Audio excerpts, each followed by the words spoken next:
It's a new day, it's a new day. I can't wait to start it again. My morning alarm goes off and I flow about uselessly for a while until I remember that I decided to give morning runs another shot.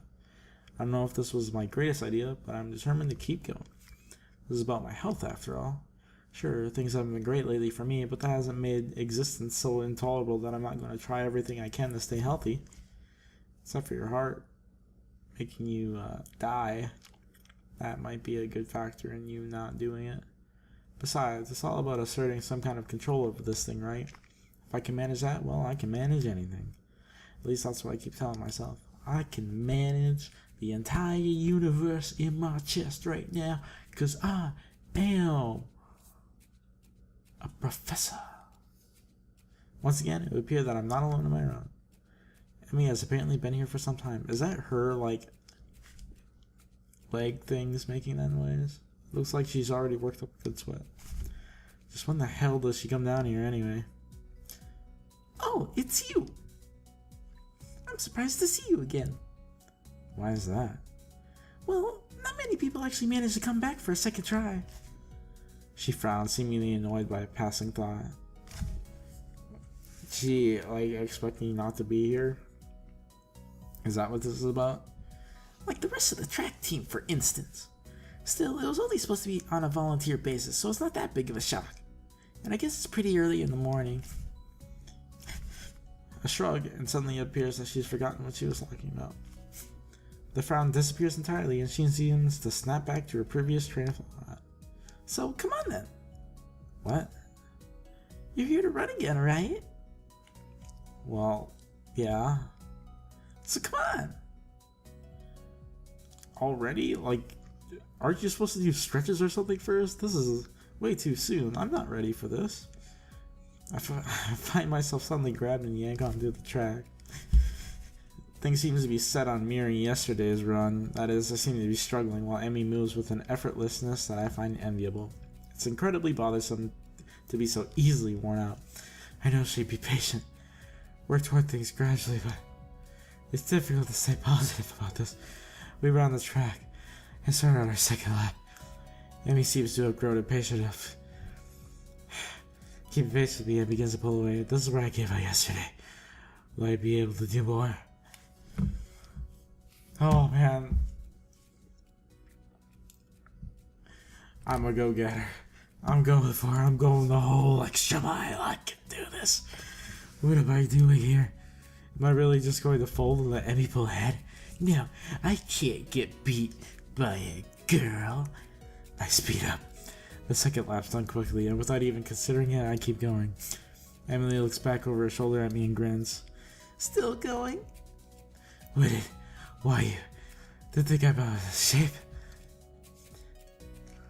Emmy laughs without breaking her stride, no less, and speeds up even more. Well, if this is the way we're going to play things, I increase my own pace as well. I can feel my lungs burning and my legs are starting to question just what the hell I think I'm doing. Lactic acid streams in my muscles, but I close my ears. I can't let myself fall behind because that would be a loss. The rational voice in my head inquires mildly just when we started playing a game. I'd answer it, but I'm having a lot of trouble thinking at present. She's so fast. How the hell does she keep it? It's like a string pulling at my chest, a choking feeling of narrowness and pain. I kinda figured this would happen. Before I could think of anything else, then, oh shit, the track disappears from under my feet. I stumble, one hand shooting down the clutch of my chest, the other hitting the track to keep me from falling on my face. Emmy whirls around and her eyes widening. Hisao! She yells at me, sprinting from the other side of the track. What's wrong? Nothing, just... Keep your breathing steady. Calm down. Don't panic. Don't panic. Don't panic.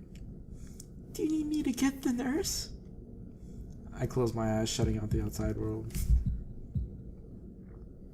My heart struggles to regain its rhythm.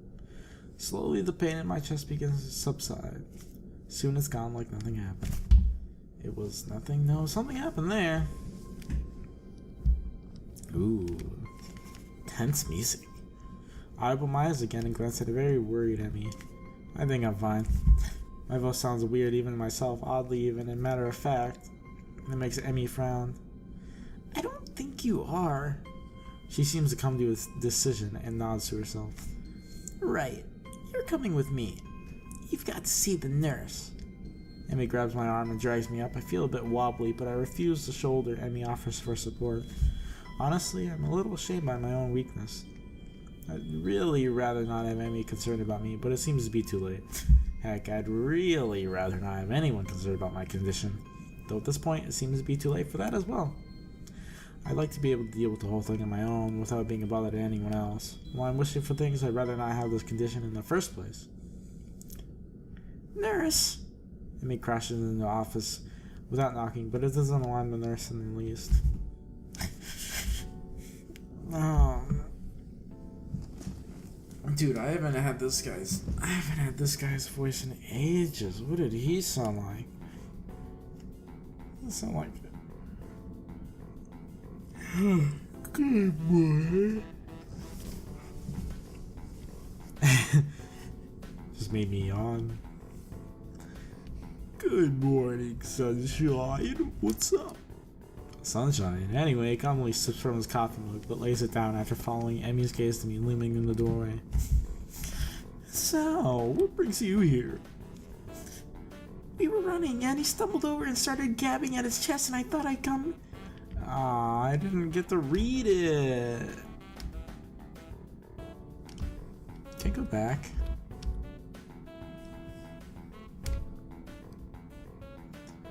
Easy there, Emmy. Calm down.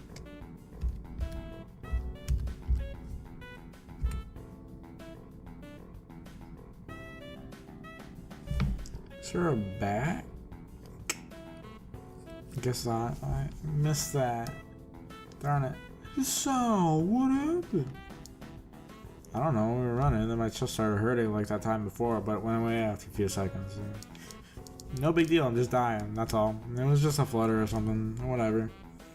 The nurse frowns as if to say that just a flutter is some kind of oxymoron. I didn't mean quite this, but I suggested he get some exercise. You gotta be more careful, so.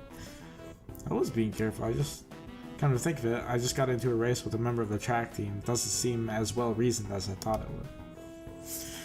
You just what? That is, I was racing Emmy. Emmy, is this true? Emmy fidgets, looking adorably contrite. Well... Finally, she can't seem to bring herself to say it aloud, and merely nods. The nurse sighs and rubs at his forehead with one hand tiredly. Emmy, you've got to be more sensitive to the limits of others. I don't know if he told you, but Hisao has a bad heart, and getting him to race you was incredibly irresponsible. Actually, I started it. The nurse is stunned by my statement. You what? We were just running, and Emmy started to pull away, and so I sped up to catch her. Nurse stares at the ceiling, mutters a prayer for patience to some god or another, and looks back down at the both of us. So you're both stupid. That's a comfort, I guess. Now come on, Hisao. Gotta make sure your heart's not going to explode or something. I dutifully obey and follow him to the adjacent room where we ascertain that I am, in fact, not going to keel over and die. So how does it feel? I don't know, nothing much, tired, but it might just be from the exercise. You should stay here for a few hours and rest, and we'll see how you feel after that. I am not going to object, so I lie down on the infirmary bed. A thoroughly miserable Emmy comes in after getting an earful from the nurse in the other room. I couldn't hear what he said through the closed door, but I'm sure it wasn't pleasantries. Look, I'm really, really sorry. I should have been more careful. Hey, you didn't know. It's not your fault. It's not your fault, baby. It's not your fault. She looks awfully down and sorry, and my reassurances don't do anything much to cheer her. You just wear that, like, gym suit. That gym suit is the only thing I've ever seen you in. Is that all you wear? I want to make it up to you. Again with that decisive nod. So you have to come to lunch with me. I'll bring it for you, okay? Something really, really good. I start with a you don't have to, but then shut up and just nod at her when I see her face. Good. We meet on the roof. We? Yep, the weather's nice now, so the roof's a great spot for lunch, you know. I see. You'll come, right? You wouldn't deny me the chance to make it up to you? Of course not. Great, see you there. What a doll. What a doll. What a cute doll. I stay afloat somewhere between asleep and awake, feeling completely drained. Not only my body, but all of me is limp and paralyzed apart from my senses. I swallow with difficulty and then try to lie as still as I can, which in this state is not a very hard thing to do. The nurse is shuffling around on the other side of the curtains he drew to give me privacy. I can see a shadow shifting about in the sunlight. He's opened the window of his office. It's windy outside. Like there is a massive draft and I am freezing. Please close the window.